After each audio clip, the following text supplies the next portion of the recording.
Harrison, I wonder if you look back first, how crazy was the wind in that game at Buffalo? You got a kick that kicked all the way through the end zone. You couldn't make it all the way. Just what was the wind like for you guys? Yeah, it was tough. I guess the wind wasn't super intense. I think the game against the Dolphins, the wind was higher, but the Bills Stadium is definitely lower. So that wind was coming like from the west, I think. And because their stadium's so low, we were experiencing all of that wind. Whereas if you have a stadium like Arrowhead or a bigger stadium, the wind's coming from way up high and then it's dipping down and it's kind of swirling more.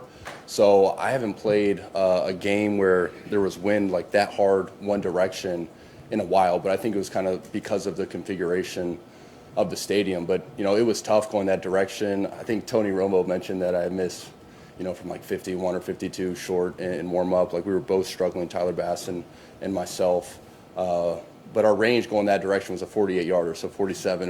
It was just enough, and you can see on the network broadcast, I'm checking to see if it went over the crossbar, but it did.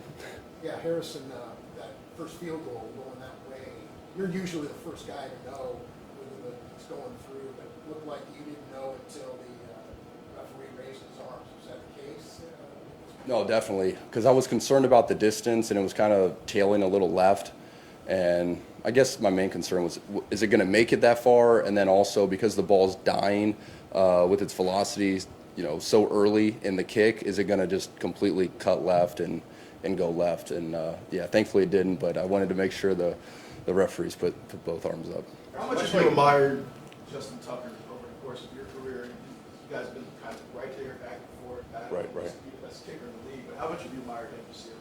Yeah, so, I think Tucker's on year 12. I'm on year 7, so he's got, fact check me, he's got more years than I do. But I remember when I was in college, at least, just on YouTube, and I guess probably even senior year of high school, going on YouTube and seeing his, he posted one workout where he's in his Texas, clothes out in their stadium, and he's just, hitting 10 kicks in a row, moving the tripod around and just watching his form, and then seeing when he replaced Billy Cundiff for the Ravens and how he came in as a rookie free agent guy and really made, a big difference for their team. And I don't know what the career field goal percentage was when he came in the league, probably, around 86 or so. And then boom, he's at 90 plus and he's stayed there for such a long career, no injuries. He makes it look effortless, and I think he's really kind of changed the kicking game and, pushed it forward, which is great. So now all of us young kickers, we have, someone we can look to and say, it is possible to make these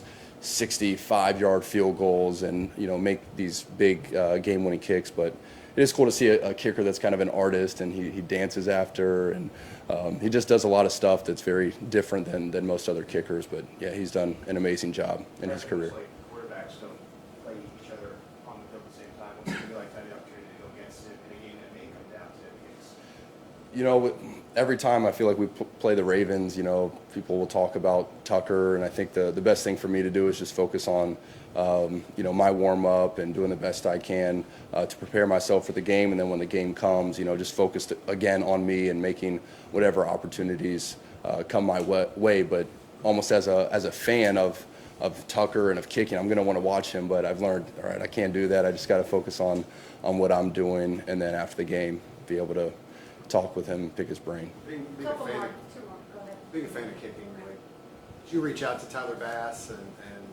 express any support? No, I actually didn't reach out to him at all. It was unfortunate. I'm just trying to give him some time away, probably to clear his head from kicking and kind of enjoy the off season a little bit. But I'll probably text him later on this off season. He's a guy that went to Georgia Southern, so I kicked with him in the off seasons, him and Younghoe Koo, and he's a great kicker, and I really think he does a great job. But just giving him a little space right now, and it's tough because as a kicker, you're going to have games like that where you miss a kick, and ideally it's not in a big game, but you can prepare and do everything you can. But sometimes the cards just don't fall in your favor, and that's why it's so important to remain humble, because it can happen to any of us. Harrison, this season, it's been so consistent for such a long haul, and I wonder if there's, talking about the mental game, is there anything particular this season that has enhanced your focus or made you stronger, made you better than ever? What would that be? I think it's a lot of different things that have helped. I think physically I'm feeling really good. I'm prioritizing sleep. Family life is going really well with my wife and children. I think there's a lot of balance when I come into the facilities, and when I'm here, I'm able to attack it and do my best. And I feel like that's just helped me be consistent. I'd say I think on game day, I've done a really good job of staying locked in and focused on what I can control and not worrying about anything else. But also, I say this a lot, I can do everything to prepare for the game throughout the week, throughout the off season. But when I go out there, it really does feel like, you know, God can make that ball go in or he can make it not go in. So the difference between having a season where you're 94% and maybe or 84% is just a couple of misses, and it could be just some freak things that cause the ball to go in or don't go in. And I'm very thankful to have made all of those kicks. And again, I don't think it's all me. There's definitely something else that's helping. You pay attention to the weather reports. Do you worry because they change day to day? For instance, they're saying it may rain or it may not. Do you follow that stuff all during the week? Definitely. I think as a kicker, your competition is kind of the surface you're playing on and the weather. So things I look at are, is it going to be sunny? And then if it's going to be sunny, what's the stadium configuration? Because you need to know where the shadows are going to be. That's something that's always affected me, especially if the holder, maybe his shadow is causing where the ball is going to go to be really dark. So you know when the ball gets put down, I'm not going to be able to see it. Or the holder could put the ball down and you can see the ball, and then your shadow goes over the spot, and then the ball turns dark right before you make contact. Obviously, if it's raining, you need to make sure you have good cleats that you can wear. And then wind as well. You need to know, okay, if this is going to be a day where it's going to be a lot of right to left, I need to make sure I'm working with my holder on, for me at least, for leaning the ball away from me towards him.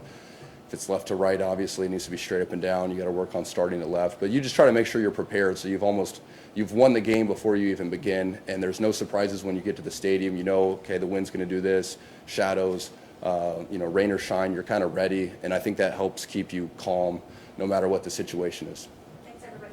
All right, thank you.